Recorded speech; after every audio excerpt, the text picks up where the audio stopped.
love trying new things, and some things, times it worked really well, and Yep. other times, well, that wasn't the best decision I ever made.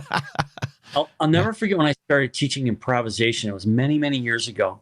And I didn't really have a super strong background in, you know, extensive improvisation. I improvised, but I didn't know what I was doing. I was just doing it, Hmm. and I didn't really understand process. And so I started working with Randy Sabine, and that was the genesis of the Jazz Philharmonic That's series. a great Yeah. series, by the way. So anyway, I had this morning class called Creative Arts Orchestra, and we had about, I don't know, 35 or 40 kids that would come in the morning day a week, and we just improvise. And I didn't know what I was doing, how to teach it. I just was trying to figure it out. Yeah.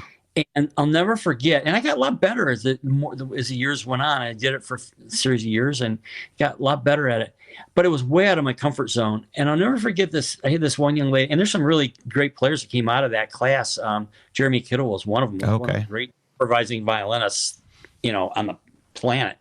And another one, Brad Phillips, was really great too. And anyway, but I had this young lady, and the first day, I didn't set up the process perfectly, so I had her trying to do a 1-bar solo, and I hadn't really set it up the way I would set it up now for her to be successful. And she kind of froze and couldn't do it. She goes, I can't do this. And then, but by the end of the year, we were going to get ready to do the concert, and Randy was going to come in and the whole thing. And so anyway, we do. I said, okay, now here's the tune we're playing. I forget what it was. If it was Groon for the first time, or whatever it was. One of those tunes out of the book. And I said, okay, we're going to do this. And I said, but there's so many of you, we got to just do like 8-bar solos. And this girl who couldn't improvise the first day said, Mr. Phillips, I got to have 32 bars if I'm going to say anything.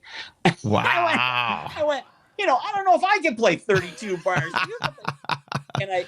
And I always think about, how there's, could I play any of the concertos on the violin that any of my kids could play that I've conducted and all this stuff? Mm-hmm. No. Yeah. But you know what? I coached a lot of them on things like that. That's right. That's what we do, right? We get out of our comfort zone and you talk about music. And so, I just think there's, sometimes we let ourselves get in a box in string teaching. And I think it's okay to try things.